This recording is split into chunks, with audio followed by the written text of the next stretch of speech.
Hi പ്രിയമുള്ള സുഹൃത്തുക്കളെ, കേരളം എല്ലാ നിലയ്ക്കും വ്യത്യസ്തമാകുവാണ്. മുമ്പൊക്കെ അയ്യോ ഉത്തരേന്ത്യയിലല്ലേ അത് നടക്കുന്നത്, ഉത്തരേന്ത്യയിലല്ലേ ഇങ്ങനെ നടക്കുന്നത്, അത് യോഗി ഭരിക്കുന്നത് കൊണ്ടാ, അത് സംഘികളുടെ കേന്ദ്രമായതുകൊണ്ടാ നമ്മുടെ നാട്ടില് 5 വയസ്സുള്ള പൈതലിനെ പിച്ചി കീറിയത് അഷ്ഫാഖ് ആലം എന്ന് പറയുന്ന ഒരു അന്യസംസ്ഥാന തൊഴിലാളിയായിരുന്നു. അതൊക്കെ അങ്ങനെയൊക്കെ പറഞ്ഞാൽ നമ്മുടെ പേരിൽ കേസ് വരും. അതിഥി തൊഴിലാളിയായിരുന്നു, അവരെ അങ്ങനെ വിളിക്കാൻ പാടുള്ളൂ. നമ്മുടെ നാട്ടില് എന്തൊക്കെ തന്നെ ചെയ്താലും ശരി അതിനെയൊക്കെ ധീരകൃത്യം എന്നേ നമ്മൾ പറയാൻ പാടുള്ളൂ. നമ്മുടെ നാട്ടിൽ എന്തെല്ലാം നടന്നു.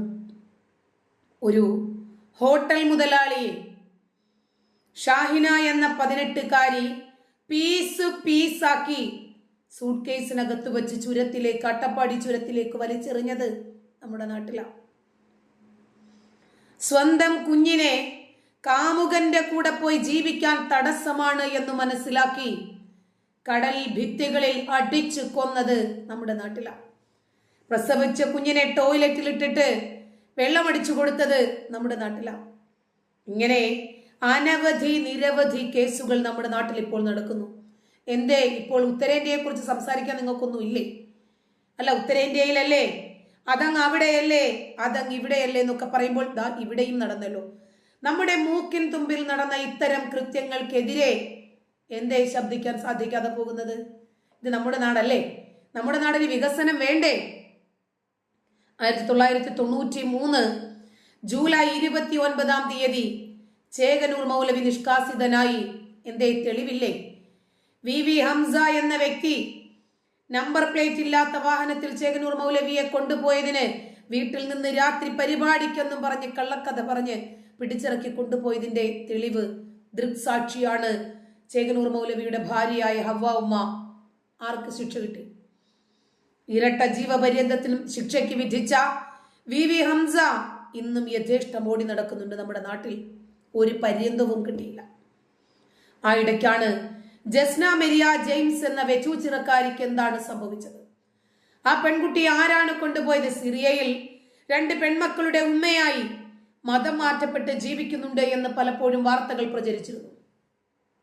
ഈ പെൺകുട്ടിയെ കുറിച്ച് അന്വേഷണ ഉദ്യോഗസ്ഥർ പോലും അറിയുന്ന കാര്യങ്ങൾ പുറത്തു പറയുന്നില്ല. അതിന്റെ അർത്ഥം എന്താ? അവരാരെയാ ഭയക്കുന്നത്? മതതീവ്രവാദികളെ ഭയന്നാൽ മാത്രമേ അവർക്കും ഇവിടെ നിലനിൽപ്പുള്ളൂ. അതുകൊണ്ട് ഈ പെൺകുട്ടിക്ക് എന്താണ് സംഭവിച്ചത് എന്ന് പറയാൻ പോലും അന്വേഷണ ഉദ്യോഗസ്ഥർക്കടക്കം ഭയമാണെങ്കിൽ നമ്മുടെ നാട്ടിലെ ഭരണ സംവിധാനം, നിയമ സംവിധാനം നോക്കുകുത്തിയായി മാറി നിൽക്കുമല്ലേ? ഒന്ന് ആലോചിച്ച് നോക്ക്. ആരാണ് ഇതിനൊക്കെ എതിരെ പ്രതികരിക്കുന്നത്? ജസ്ന മെരിയ ജെയിംസ് എന്ന പെൺകുട്ടി മതം മാറ്റപ്പെട്ടോ? 2 കുഞ്ഞുങ്ങളുടെ ഉമ്മയായി സിറിയയിലുണ്ടോ?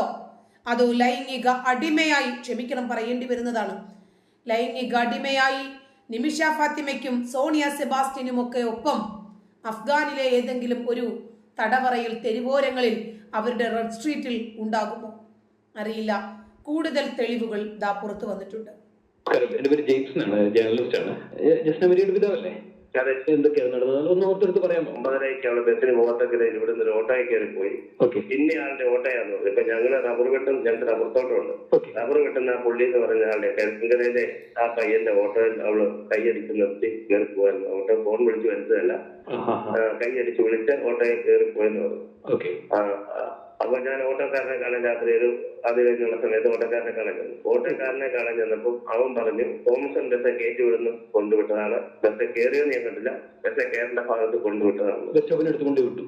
ഇത് രാത്രി എത്ര മണിക്കായി ഈ ഓട്ടോക്കാരൻ പറയുന്നത്? ഏകദേശം അതൊരു 10 മണിക്ക് മേലെ. ഞങ്ങളുടെ വീടിന്റെ അടുത്ത് അവിടെ ചേച്ചി ചെന്നപ്പോൾ അവര് പറഞ്ഞു ഓട്ടോയിൽ കയറി പോയി. ഇന്ന ഓട്ടോയാന്ന് പറഞ്ഞാൽ ഓട്ടോക്കാരനോട് ഞാൻ ചോദിക്കാൻ വേണ്ടി അവിടെ ചെന്നു. കയറുന്ന സ്റ്റാൻഡിന്റെ അവിടെ കൊണ്ട് വിട്ടത് ഞാനിങ്ങനെ തിരിച്ചു വന്നു. ശേഷം എനിക്ക് തന്ന പൈസ ഇത്രയാണെന്നും പറഞ്ഞു. അവള് കൈ ചുട്ട് വെച്ചേക്കാൻ എനിക്ക് ഇത്ര പൈസ ഇതാണ് ഞാനിങ്ങനെ പോകുന്നു. ജസ്ന മെരിയ ജെയിംസിന്റെ രൂപം ജഡ്ജ് ചെയ്യുവാൻ വളരെ ഈസി ആയിട്ടുള്ള ഒന്ന് അവളുടെ മുഖത്തണിയിച്ചിരിക്കുന്ന ആ ഒരു കണ്ണടയും പല്ലിലണിഞ്ഞിരിക്കുന്ന ആ ഒരു ക്ലിപ്പുമാണ്. മോളെ കാണാതായതിനു ശേഷം എരുമേലി ബസ് സ്റ്റാൻഡിൽ ആകെ ആ പരിസരം മുഴുവൻ അപ്പനും വേണ്ടപ്പെട്ടവരും കൂടി തിരഞ്ഞു. ആ തിരച്ചിലിനിടയിൽ അയാളെ തന്റെ മകൻ വിളിക്കുകയാണ്. പറയുകയാണ് ബോണ്ടയും ഉള്ളിവടയും പോലെയുള്ള എണ്ണപ്പലഹാരങ്ങൾ അവൾക്ക് ഏറെ ഇഷ്ടമാണ്. അങ്ങനെയുള്ള എണ്ണപ്പലഹാരങ്ങളും മേടിച്ച് സഹോദരൻ വീട്ടിലെത്തുകയാണ്. വൈകിട്ട് 5 മണിയോടുകൂടി വീട്ടിലെത്തുമ്പോൾ ജസ്നയെ അവിടെ കാണാനില്ല. അപ്പോഴാണ് ജസ്നയുടെ ഫോണിലേക്ക് ആരോ വിളിക്കുന്നു. ബെല്ലടിക്കുന്ന ശബ്ദം കേട്ട് ഈ സഹോദരൻ ചെന്ന് നോക്കുമ്പോൾ ബെഡിൽ കിടന്ന ഈ ഫോൺ റിംഗ് ചെയ്യുകയാണ്. അപ്പോഴാണ് സഹോദരൻ മനസ്സിലാക്കുന്നത് ജസ്ന തന്റെ സഹോദരി ഫോൺ എടുക്കാതെയാണ് പുറത്തേക്ക് പോയിരിക്കുന്നത് എന്നുള്ളത്. ഫോൺ വിളിച്ച് അപ്പനോട് പറയുകയാണ് സഹോദരി എത്തിയിട്ടില്ല, വീട്ടിലെത്തിയിട്ടില്ല എന്ന് പറയുകയാണ്. എന്റെ മോൻ അതിന് ഒരു 5 മണിയായപ്പോ വീട്ടിൽ ചെന്നു. ജസ്നയ്ക്ക് നമ്മളിവിടെ നാടൻ പറയുന്നത് ബോണ്ടായി ഉള്ളിവിടെയൊക്കെ അത് മേടിച്ചോണ്ടാണ് ഇവൻ പോയത്. അവിടെ വീട്ടിൽ ചെന്നപ്പോ ഇവളില്ല. ഇവിടെ വീട് തുറന്നപ്പോ ഫോൺ എടുത്തപ്പോ റിംഗ് ചെയ്യുന്നുണ്ട്. കട്ടിലെ ഫോൺ കിടപ്പുണ്ട്. അപ്പൊ എന്നെ വിളിച്ചു ചോദിച്ചു ജസ്ന ഫോൺ എടുത്തില്ലല്ലോ. അപ്പൊ ഞാൻ പറഞ്ഞു കൂട്ടുകാരിയുടെ കൂടെ പഠിക്കുന്ന ഒരു സ്വഭാവമുണ്ട്, അവരുടെ വീട്ടിൽ പോയെന്ന് അറിയത്തില്ല, ഞാൻ എന്നാ പോയി നോക്കാന്ന് പറഞ്ഞ് ഞാൻ ചെന്നു. ഇതെപ്പോഴാണ് 5:30 ഇവൻ വീട്ടിൽ ചെന്ന് കഴിഞ്ഞപ്പോൾ എന്നെ വിളിച്ച് 5:45, 6 കൂടി തന്നെ ഞങ്ങള് ആ കൊച്ചിന്റെ വീട്ടിൽ അവരെ വിളിച്ചു ചോദിച്ചു. അദ്ദേഹം പറഞ്ഞു ഇവിടെ വന്നിട്ടില്ല. അപ്പോഴാണ് ഞങ്ങൾ ബസ് നോക്കി നിന്ന സ്ഥലത്ത് നിന്നത്. ശേഷമാണ് ജസ്നയ്ക്ക് വേണ്ടിയുള്ള തിരച്ചിൽ ഊർജിതപ്പെടുത്തുന്നത്. അപ്പൻ വിചാരിച്ചിരുന്നത് 5 മണിയോടുകൂടി മകൾ വീട്ടിലെത്തിയിട്ടുണ്ടായിരിക്കാം. കാരണം മകൾ പോയി ഇരുന്ന് പഠിക്കുവാൻ വേണ്ടി പോകുന്ന തന്റെ ഒരു സുഹൃത്തുണ്ട്. ആ സുഹൃത്തിന്റെ വീട്ടിൽ ഒന്നെങ്കിൽ പോയിട്ടുണ്ടാവാം, അപ്പന്റെ തന്നെ ഒരു ബന്ധുവിന്റെ ഈ വീടിനടുത്തുള്ള ഒരു ബന്ധുവിന്റെ വീട്ടിൽ അവൾ പോയി അവിടെ ഷട്ടിൽ കളിക്കാറുണ്ട്, അവിടെ പോയിട്ടുണ്ടാകാം എന്നൊക്കെ അപ്പൻ വിചാരിച്ചു. അങ്ങനെ ഈ 5 മണിക്ക് ഫോൺ എടുക്കാതെ പോയ ജസ്ന അങ്ങനെ വന്നപ്പോഴാണ് ബസ് സ്റ്റാൻഡ് എരുമേലി പരിസരങ്ങളിലൊക്കെ അപ്പനും തന്റെ കൂടെയുള്ള ആളുകൾ കൂടി തേടി തിരിയുവാൻ വേണ്ടി തുടങ്ങുന്നത്. ആ തിരച്ചിൽ പിന്നെ സീരിയസ് ആവുകയാണ്. വൈകിട്ട് 7 മണിയായി 8 മണിയാവുന്നതോടുകൂടി അയാൾക്ക് ടെൻഷൻ ഏറുകയാണ്. അയാളുടെ കൂടെയുള്ള ആളുകളെയും കൂട്ടി അയാൾ നേരെ തൊട്ടടുത്തുള്ള പോലീസ് സ്റ്റേഷൻ, അവൾ മിസ്സായി, അവളെ കാണാതായി എന്ന് പറയുന്ന പോലീസ് സ്റ്റേഷൻ എരുമേലി പോലീസ് സ്റ്റേഷനാണ്. എന്നാൽ ഇവരുടെ വീടിരിക്കുന്നത് നെച്ചൂച്ചർ പോലീസ് സ്റ്റേഷൻ പരിധിയിലാണ്. ആ എരുമേലി പോലീസ് സ്റ്റേഷനിലേക്ക് ഈ അപ്പൻ ജെയിംസും കൂടെയുള്ളവരും എത്തുകയാണ് പരാതിയുമായി. അവിടെ ASI ആണ് ഉണ്ടായിരുന്നത്. അവിടുത്തെ സർക്കിൾ ഇൻസ്പെക്ടർ, അന്ന് സർക്കിൾ ഇൻസ്പെക്ടർ ആണല്ലോ, ഇന്നല്ലേ SHO ഒക്കെ ആയി, TD സുനിൽകുമാർ ആണ് എന്നുള്ളത് ഈ അപ്പൻ ജെയിംസ് തന്നെ പറയുകയാണ്. പരാതി എഴുതി കൊടുക്കുമ്പോൾ സ്റ്റേഷനിലുള്ള ASI നേരെ സർക്കിൾ ഇൻസ്പെക്ടറെ വിളിക്കുകയാണ്, TD സുനിൽകുമാറിനെ വിളിക്കുകയാണ്. ഇങ്ങനെ ഒരു പരാതി വന്നിട്ടുണ്ട്, എന്താണ് ചെയ്യേണ്ടതെന്ന് ചോദിക്കുന്നു. TD സുനിൽകുമാർ പറയുകയാണ്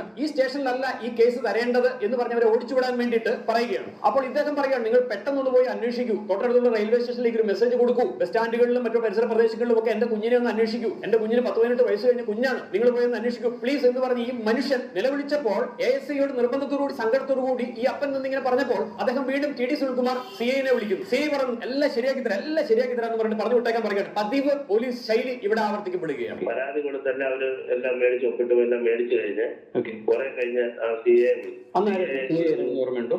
TD സുനിൽകുമാർ ഹൈറേഞ്ചിൽ ഒരു 5 വയസ്സുകാരിയെ പീഡിപ്പിച്ചു കൊന്നതിനകത്ത് പുള്ളി അതിനകത്ത് സംസാരിച്ചത് TV ഞാൻ കണ്ടായിരുന്നു. Vandiperiyar case, Arjun Vandiperiyar case.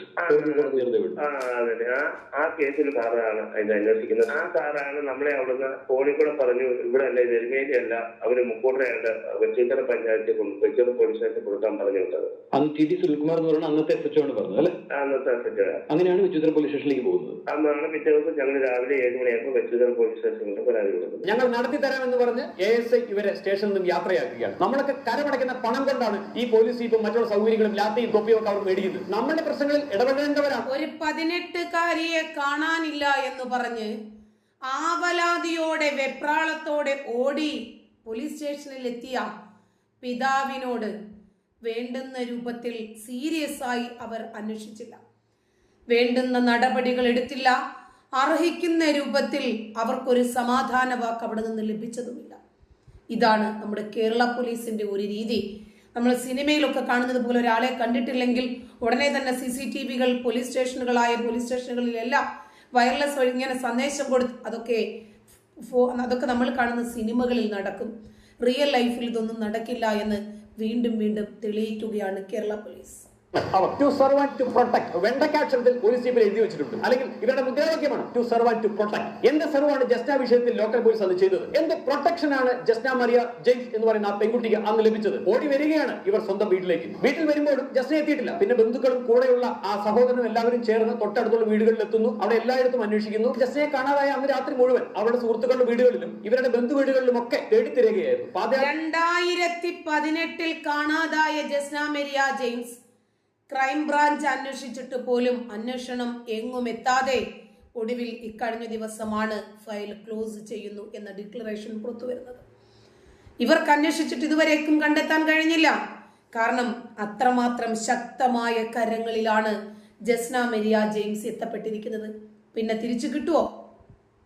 മുഴുവൻ അലഞ്ഞതിനു ശേഷം പുലർച്ചെ എപ്പോഴോ വന്ന് കിടന്ന് രാവിലെ തന്നെ വീണ്ടും വെച്ചൂച്ചിറ പോലീസ് സ്റ്റേഷനിൽ അവിടെ അതാ കോൺസ്റ്റബിൾ കഴിഞ്ഞ് ഹെഡ് കോൺസ്റ്റബിൾ ആയി അങ്ങനെ ASI ആയി SI ആയ ഒരു SI ആണ് അവിടെ ഇരിക്കുന്നത്. നേരെ ചെന്ന് പരാതി അദ്ദേഹത്തിന് കൊടുക്കുകയാണ്. സ്വതസിദ്ധമായ ശൈലിയിൽ അവരുടെ ഒരു ശൈലി ഉണ്ടല്ലോ, എക്ക റെഡിയാക്കി തരാം, പോയിക്കോളൂ, എക്ക ഇപ്പൊ നമ്മൾ റെഡിയാക്കി തരാം എന്ന് പറഞ്ഞ് അവരെ യാത്രയാക്കാൻ വേണ്ടി ശ്രമിക്കുമ്പോൾ അവർ പറയുകയാണ്, എന്റെ കുഞ്ഞിനെ ഇന്നലെ വൈകിട്ട് കാണാതായതാണ്. ഈ സബ് ഇൻസ്പെക്ടർ പറയുകയാണ്, നിങ്ങൾ പോയിക്കോളൂ, എക്ക ഞാൻ ശരിയാക്കി തരാം എന്ന് പറഞ്ഞ് പോലീസ് സ്റ്റേഷനിൽ പരാതി സ്വീകരിച്ചു വെച്ച് ഇവരെ യാത്രയാക്കുകയാണ്. പിന്നീട് പോലീസ് ചെയ്തത് എന്താണെന്നുള്ളത് നമ്മളെ നടുക്കുന്ന, സാധാരണക്കാരെ നടുക്കുന്ന ഒരു കാര്യമാണ്. ഒരു പെൺകുട്ടി മിസ്സിംഗ് ആണ് എന്നുള്ള പരാതി കൊടുത്തപ്പോൾ TD സുനിൽകുമാർ എന്ന് പറയുന്ന ഈ സർക്കിൾ ഇൻസ്പെക്ടറുടെ പാത കൃത്യമായി ഈ SIയും പിന്തുടരുകയാണ്. നടത്തി തരാമെന്ന് പറഞ്ഞ് അവരെ യാത്രയാക്കുന്നു. അപ്പനും സഹോദരങ്ങളും ചേർന്ന് നാട് നീളം നടന്ന് CC ക്യാമറ വിഷ്വലുകൾ സംഘടിപ്പിക്കുന്നു. എന്നിട്ട് പിന്നീട് എന്തൊക്കെയാണ് നടന്നത്? അത് കഴിഞ്ഞ് ഞങ്ങൾ വീട്ടില് പോലീസ് സ്റ്റേഷനിൽ പോയി പരാതി കൊടുത്തു. കൊച്ചിൻ പോലീസ് സ്റ്റേഷനിൽ പോലീസ് സ്റ്റേഷൻ പോലീസ് മൂത്ത് വന്ന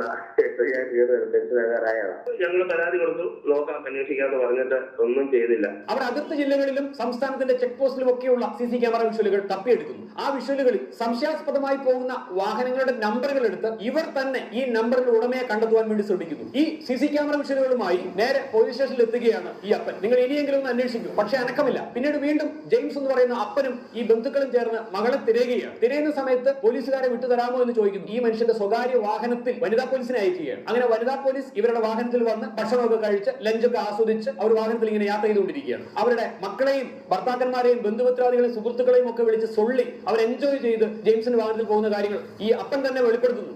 വനിതാ പോലീസിനെയും കൊണ്ട് ഞങ്ങളുടെ വണ്ടിക്ക് വന്നു. പോലീസിന്റെ വണ്ടിയല്ല, ഞങ്ങളുടെ വണ്ടിയെ ഞങ്ങൾ കൊണ്ടുപോയാൽ ഇവിടെ വരും. ഇവർക്ക് കൃത്യസമയത്ത് വട്ടം കഴിക്കണം, ഇവർക്ക് ഇരുന്ന് ഉറങ്ങണം, അവരോ വണ്ടിയായിരുന്നു വീട്ടിലെ കാര്യങ്ങൾ കൊച്ചുങ്ങളോട് സംസാരിക്കുക, അങ്ങനെയുള്ളതല്ലാതെ നമ്മളെ പോയി അടുത്ത് പോയി മഠത്തിലോ ആശ്രമത്തിലോ പൈസ ഇടുമ്പോ ഇവരതിന്റെ കൂടെ വരുമോ ഒന്നും ചെയ്തില്ല. ഞാനും നിങ്ങളും കരമടയ്ക്കുന്ന കാശിന് ഈ പോലീസ് ജീപ്പ് ഓടിക്കുന്നത് ഇങ്ങനെയുള്ള ആവശ്യങ്ങൾക്ക് ഏറ്റവും പ്രധാനപ്പെട്ട ഒരു വിഷയമാണിത്. ഒരു കാര്യമുണ്ട്, ജെയിംസിനാണ് മകളെ നഷ്ടപ്പെട്ടത്. ജെയിംസിന്റെ മകളെയാണ് കാണാനില്ലാത്തത്.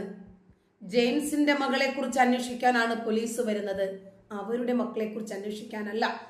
ജെയിംസിന് ജസ്നയെ കിട്ടിയാലും കിട്ടിയിട്ടില്ലെങ്കിലും, ഇവർ അന്വേഷിച്ചാലും അന്വേഷിച്ചിട്ടില്ലെങ്കിലും, നിങ്ങളുടെ ദുഃഖത്തിൽ അവർ പങ്കുചേർന്നാലും ഇല്ലെങ്കിലും, അവർ അവരുടെ ജോലിയിൽ ആത്മാർത്ഥത കാണിച്ചാലും ഇല്ലെങ്കിലും, പുളിങ്കുരു പോലെ അവരുടെ ശമ്പളം അതാത് ദിവസങ്ങളിൽ അവരുടെ കരങ്ങളിലെത്തും, അവരുടെ ബാങ്ക് അക്കൗണ്ടുകളിലെത്തും. പിന്നെ എന്തിനാണ് അവർ ആത്മാർത്ഥത കാണിക്കുന്നത്? അതുകൊണ്ട് കിട്ടിയ സമയം സർക്കാരിന്റെ ചെലവിലല്ല പോകുന്നത്, സ്വകാര്യ വാഹനത്തിലാണ്. ജെയിംസിന്റെ മകളെയാണ് കാണാനില്ലാത്തത്. അതുകൊണ്ട് കിട്ടിയ സമയം ഭർത്താവിനെ വിളിച്ച് വീട്ടിലോ സമയമില്ല, ശരി 4 സൊള്ളലെങ്കിലും സൊള്ളാമെന്ന് വിചാരിച്ചു. കാരണം ആരുടെ കണ്ണിലാ കിടക്കുന്നത്? അവർക്കല്ലേ വേദന അറിയൂ. ഈ രൂപത്തിൽ ജസ്നയെ ശരിക്കും കൊലയ്ക്കു കൊടുക്കുകയായിരുന്നു കേരള പോലീസ്.